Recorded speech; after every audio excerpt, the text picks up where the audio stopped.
I just got an extra arrow for everybody's quiver here on defending Hex, the whole Richard Hart ecosystem and everything. The Howey test, it's not the end or the final decision maker.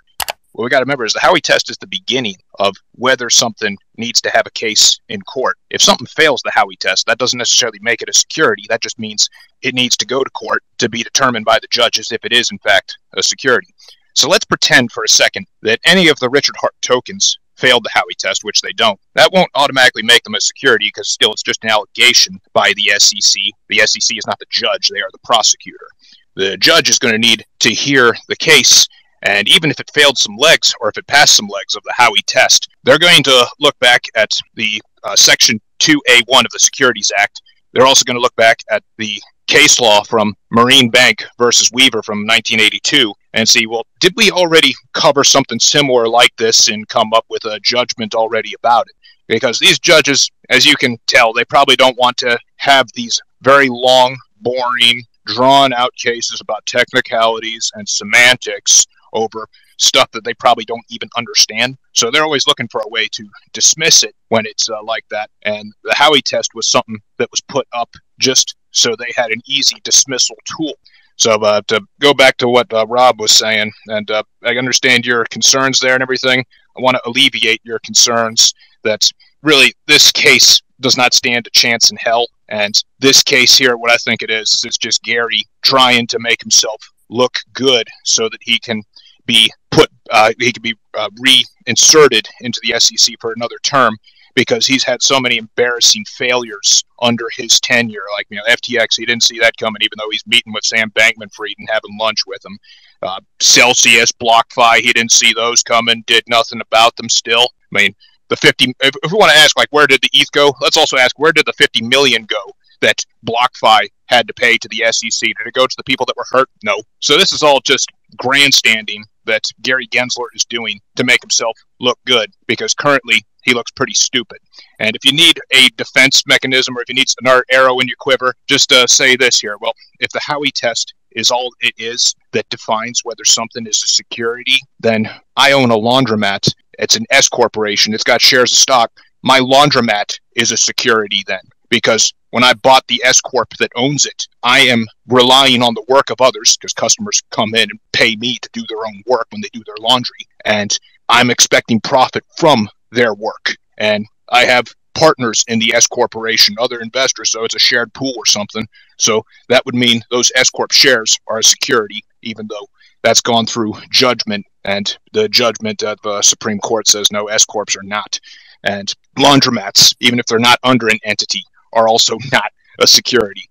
So even though Max Kaiser would like you to believe that anything that passes the Howey test is a security, no, that's not the end-all be-all. It's only the beginning.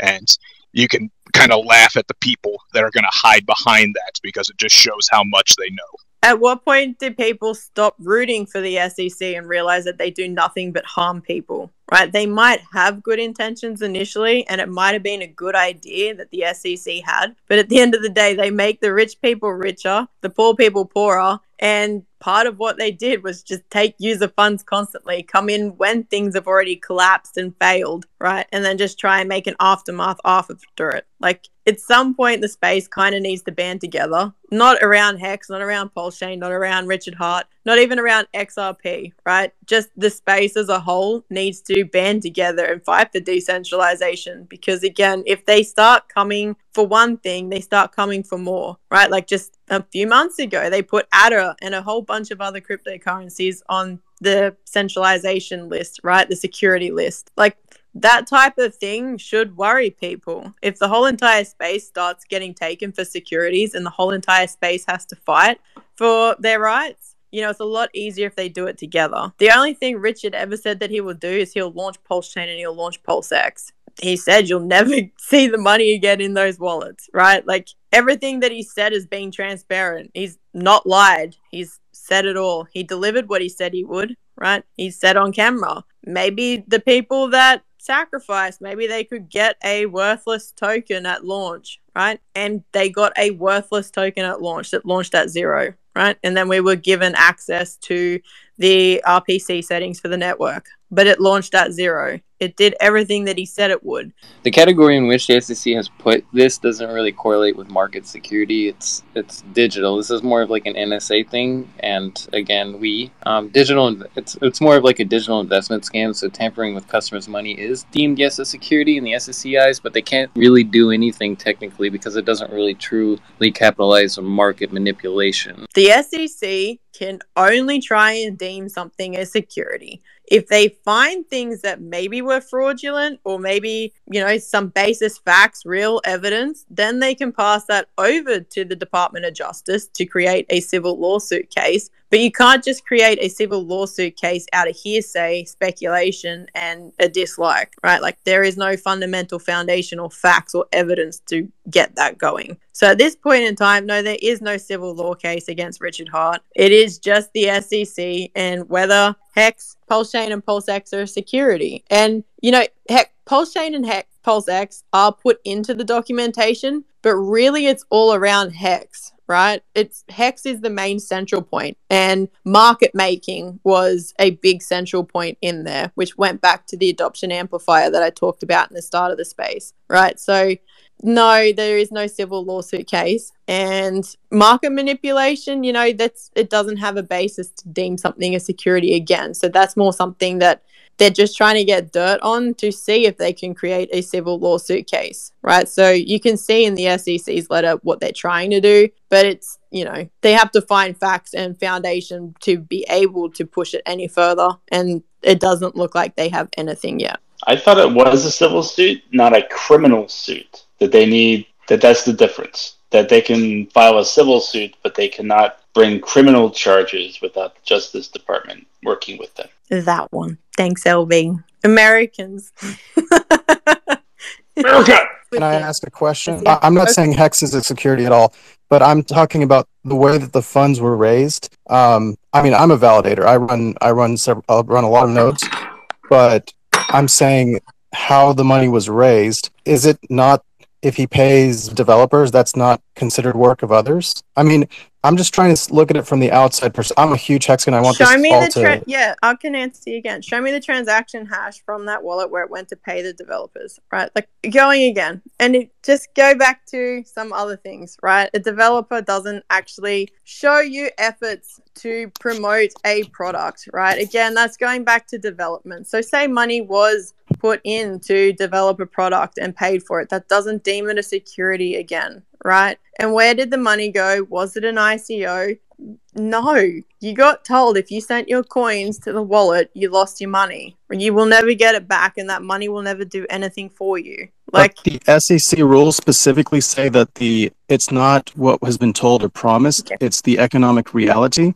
And if people submitted money to a common pool and expected work from and profit, that's in the SEC. I can link that directly. So that I'm just saying from the outside, we need a more sophisticated argument. Words matter. These things are dictated in law. They're dictated in conversations. If I say a word and you understand it, then in the way that I intended, then it was a useful word. So expectation gets thrown around a lot by a lot of people trying to blur and a lot of people trying to make this very clear, the same word, right? Speculation is different than expectation. And that's the point that Katie's really trying to drive home by repeating this. If you notice that Bitcoin went from its origin story to a price point in the future, and you look at that as a chart, you can speculate. You can say this is why. You can speculate as to the reasons. Maybe it was philosophers. Maybe it was people that didn't care about making profit and they really cared about peer-to-peer transactions as replacing fiat. Maybe they wanted fairness, right? And that iteration of that support may not have been speculation about price performance. It may not have been profit driven. It may have been that original crew may have been libertarian in their design and in their support. And the money sunk, right, that they put into mining hardware equipment or paying electrical bills or going through regulatory challenges, right, to suss these things out. If you look at the same example of Ethereum in its launch, in its phase, there wasn't this concept of in the same way and it passed this hurdle later. I think it was deemed as an ICO that was later called a commodity because it had been sufficiently decentralized. So, you could look at the price again of launch if you related that to Bitcoin value, because it was, I believe, most of the fundraise for Ethereum was Bitcoin.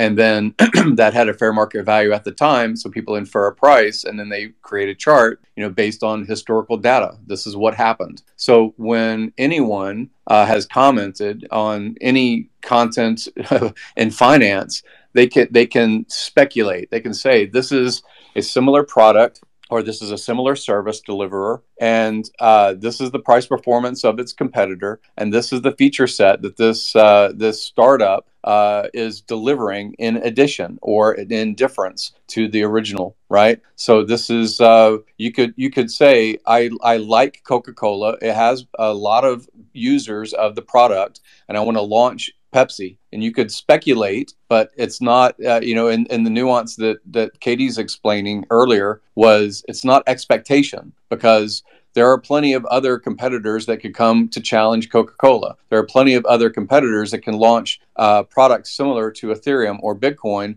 with nuance, with characteristics that are different. And you do not know, and you cannot expect that you will have profitability. You can only speculate. That's the difference between those two words. But moving on from that topic, I did want to ask my own question. My own question when it comes to the feature sets available to Pulsechain itself, since I do want to talk more about Pulsechain in this moment, is I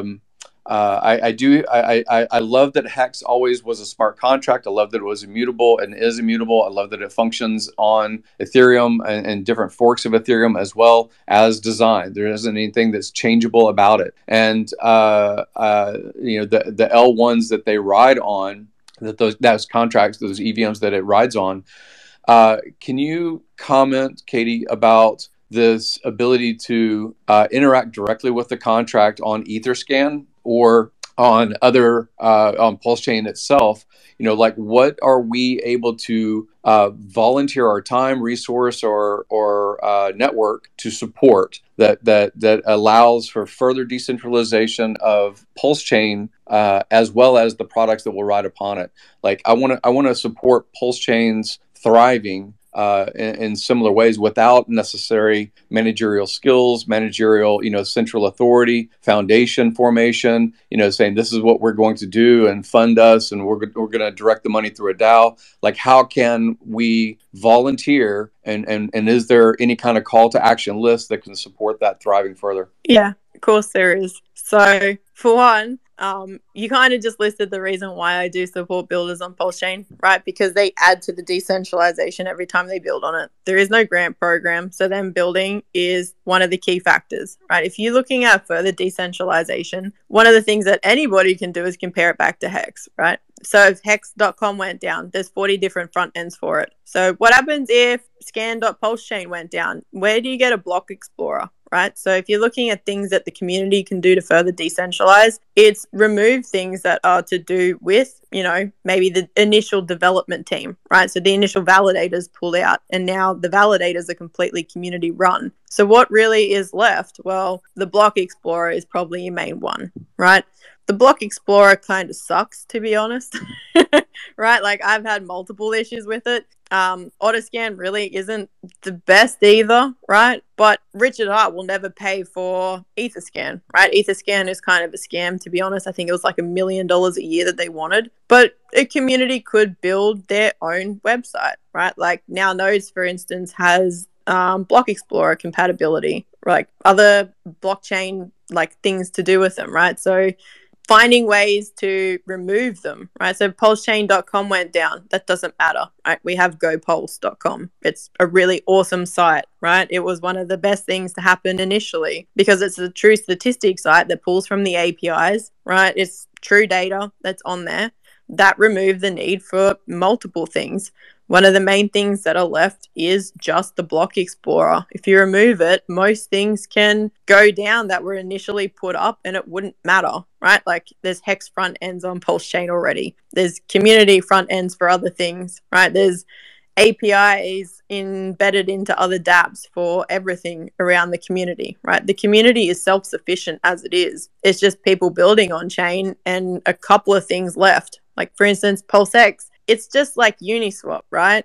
Uniswap just had issues on Ethereum playing not nice by blocking Hex on the UI, right? Because Uniswap Labs is based in Brooklyn. It's controllable. So what did Alex do? He went and opened up a front end for Pulsex. So you can go put front ends for Pulsex on your applications, right? You can go build your own front end for Pulsex and still interact with the contracts. You don't technically need Pulsex, right? So it is just about community front ends. Everything else is decentralized and it's there. And the only thing that takes development and upkeep cost is a block explorer. I mean, Richard himself he's very aware, right, of the best practices for press, for garnering attention, the outrage marketing phase that he went through, the particularly intense outrage marketing phase that he went through. Because prior to that point, he was already a bit of a flamboyant guy, if you were tracking. But it's not a surprise that Richard is the subject of this kind of scrutiny and heat. He was always a kind of a flagrant character, and nothing makes a law enforcement professional more upset than when A, when you're winning, and B, when you're enjoying it. They love to make examples of people who are enjoying their gains. Because, it begs the question like, well, how did you get that, huh? Why can't average people get that? The answer most of us here already realize is because average people don't do above what's average. So they don't get above average results. But for whatever reason, right? Organizations like the SEC and other three-letter agencies, especially in particular law enforcement agencies, they love to use outsized wealth as some kind of a red flag. It must be a red flag. If you're doing better than other people, must be a red flag. Richard has he's got a great playbook for how to handle this. We saw it happen with the Tate brothers, right? A bit of there's maybe some merit to the questions that are being asked there, but certainly the response probably a little outsized. And I think it's a sign of poor financial health internationally. People tend to be at their best or their worst when the chips are down, but governments are absolutely at their worst, except for the few that choose to show their best colors. We'll see what happens right in the end, but I wanted to lend a few words of support there, just that I think that personally, I think that there's a lot less merit to this case than a lot of detractors are giving it. I think there are a lot of people who are like just completely ready to prematurely dance on the grave of Richard Hart and of Hex and of Pulsechain and of Pulsex and the community, and that that they feel strong saying really mean things and really disparaging things about the community and about Richard and about the products themselves. My perspective of just grounding, like, this too shall pass, and it's just another one of those things that you have to deal with in life, like people and things. So yeah, I think it's going to be all right in the end. Now, my thing I want to say, and thank you for all the speakers before me, right, is I think the most unfortunate thing that has happened since this announcement with Richard and all that stuff, especially for folks that's been going after him or making fun of him, is this one thing. Back then, we used to always hear this one question only all the time is where the ETH went, right? And we answered this question 90% of the time, all the time, etc. The blockchain answered this itself. But the most unfortunate thing is people only remember now is flamboyant Richard Hart, right? Everybody's forgotten the 8-hour streams Richard Hart, the no bathroom breaks Richard Hart, the not your keys, not your crypto Richard Hart, the one that taught all of crypto, warned them about Celsius, Luna, warned them about all these things that was going to happen ahead of his time, a year before his time. People forget all this. People forget the man that basically taught the people who don't know crypto the right way. Don't trade. Don't do this. You're going to lose everything. Don't use exchanges. Don't do this. And the craziest thing is, when we used to look at the streams back then, if you kind of remember these streams, because I love to watch them over and over, even now, Richard Hart never liked talking about Hex price. He never really liked talking about Hex itself majority of the time. He spent 90% of the conversation talking about crypto as a whole, or government as a whole, or how to do things properly. To the point where people will go in the chat and be like, hey, where do you think price is going? Or, hey, what do you think you're going to do next? He'll be like, hey, he will pull them up to comment on the stream. He'll make fun of those people. He'll be like, I don't work for you. I don't talk about my own coins. I don't talk about my own prices. I don't do any of that. I'm happy to talk about Bitcoin or Ethereum, and he'll go on and talk about all those things, right? When he'll get interviewed, countless interviews he used to do, and when people would like to try to sneak, hey, who's the OA? What does the OA do? He used to never want to talk about it, right? When people would be like, hey, so will you see Hex going in the next month, 6 months from now? The host will ask him, I'm sorry, I don't talk about my coins. I don't like to do this. Richard Hart never told people, hey, you know, my coin is going to be $1 next month. It's going to do this. He never did any of that, right? So I think the best thing the community could do, and I think that could help Richard, and just not even forget about helping Richard, right? I think that could help the whole ecosystem of crypto in general, is use Hex Search, I think io.com, whatever it is, and show the clips once again of all the countless streams that we used to run 3 o'clock, 2 o'clock in the morning just to hear this man stream about crypto for 6 hours, 8 hours, 3 hours, nonstop. We used to be excited for it like crazy. Show the clips of these type of conversations of him warning folks about Luna, warning folks about Celsius, warning folks about keep your, you know, not your keys, not your crypto. You know, show the people who the greatest question of all is, who is Richard Hart? Right? That's a main question. The documentary, who is Richard Hart? SEC, who is Richard Hart? All of crypto, who is Richard Hart? Let's show them who Richard Hart is. You have a website that will pull up any conversation he ever had.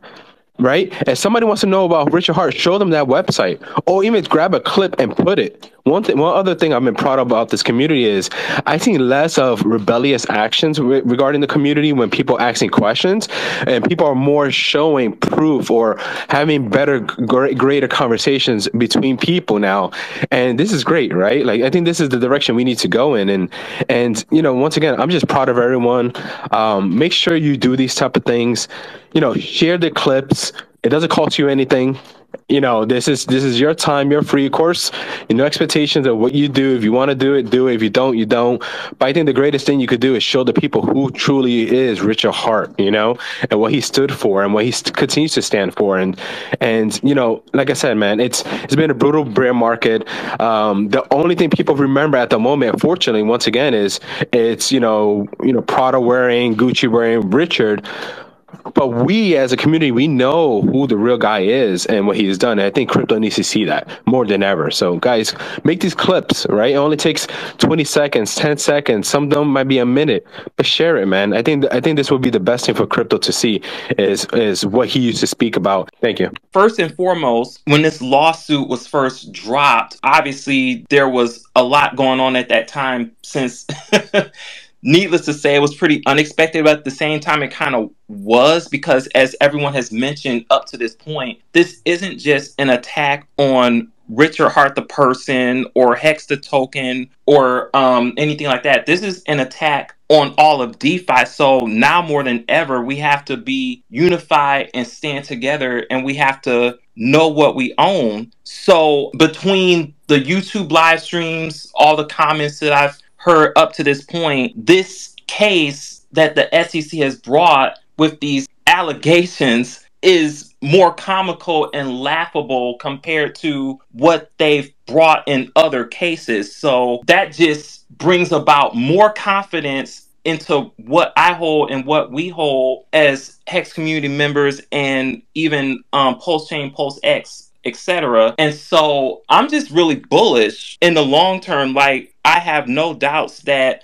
this entire ecosystem is going to succeed. And I know that I really haven't been in this community specifically as long as many others, but just the mere fact that I'm even in this community, a part of this community, really brings me a lot of joy to see how unified we are and how much we lift up each other and motivate each other, because that's what's most important, is that we all help each other and that we all win together, because we're all in this for the short, medium, and long term, and we're not going anywhere. So I just really appreciate everyone's thoughts and comments that have been brought up in this space, and even outside of this space. Katie, I really appreciate the deep and immense background that you had mentioned at the start of this space about Hex, because I found that to be extremely educational for my own benefit, and that even gave me additional confidence as to what this truly is versus what the SEC chooses to have us to believe, because we all know that the SEC is not credible and that they want you to be fearful. That's what they're trying to do. Like, they want us to be fearful, but we have to not believe what they're saying, but we have to like truly have confidence in what it is that we hold, because Hex, Pulsechain, Pulsex, this is a completely decentralized